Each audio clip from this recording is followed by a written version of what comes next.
Around 75 million people died in World War II. About 40 million civilians and 20 million military personnel died due to direct causes of war like genocide, mass bombing, massacres, and the rest due to starvation, famine, and diseases. The majority of deaths took place in the Soviet Union, Poland, and Germany. In the Soviet Union's Byelorussia, the present Belarus, around 628 villages were burnt to the ground with all their inhabitants.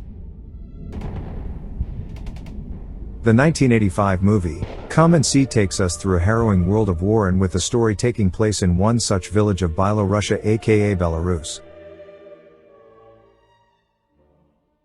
Directed by Elim Klimov, Come and See takes us on an unforgettable journey through the horrors of World War II.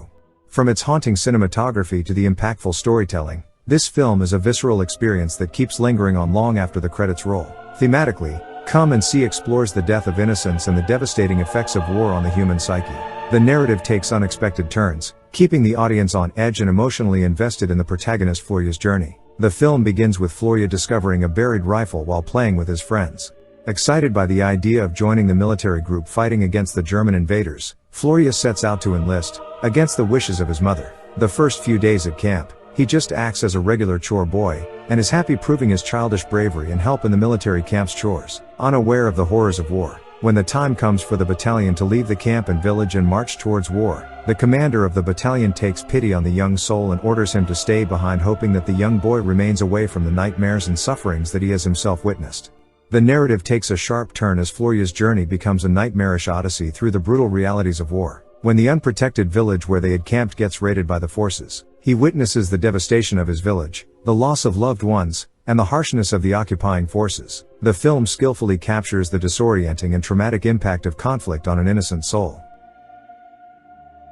The other amazing aspect is the film's cinematography. It is intense and conveys the despair of the wartime experience. The sound design from sirens to gunshots is haunting, even at the moments when they are in utmost silence. That silence speaks and is terrifying. As far as I remember, there is no use of traditional background themes or film scores to enhance the action on screen, but uses mixing of natural sounds of war that in this case further creates an immersive experience. Only in the last 10 minutes do they use a background score, which is just a basic simple violin and a choir. The way they used handheld cameras and made use of that shakiness in camera to portray the chaos in general and the mayhem in the protagonist's mind is brilliant. The film is full of extreme close-up face shots. The technicality and the way it has been shot is way futuristic and in no sense feels like a movie shot in 1985. Another thing for which you have to appreciate this movie is the acting department. The main character in the movie portrays a 15-year-old boy, and in real life too he was just 14 years old while filming this. How a 14-year-old had much more expressions and depth in acting compared to what even today's superstars fail to portray is a mystery in itself. In no moment do you feel that the boy has done a weak job. The way his face expresses those emotions of fear, war, and despair will melt your heart. It truly is gut-wrenching, and after checking online, I found that the kid had to work daily with a hypnotist to keep him sane.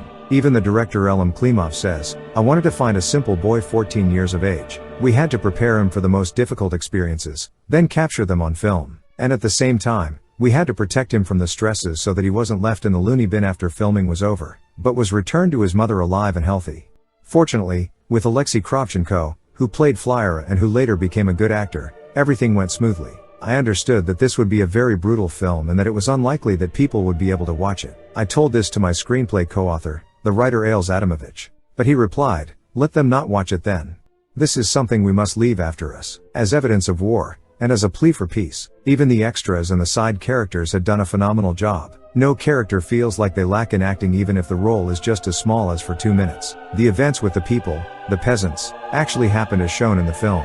The film doesn't have any professional actors. Even the language spoken in the film is Belarusian. The best thing about the movie is that it does not take any side or portray someone as hero or savior. Hell, it does not even care if the protagonist remains alive till the end of war or if he dies during the war. What it beautifully and yet in a horrific way showcases is the death of innocence and purity of heart. Do try the movie Come and See. It is even available on YouTube, free of cost.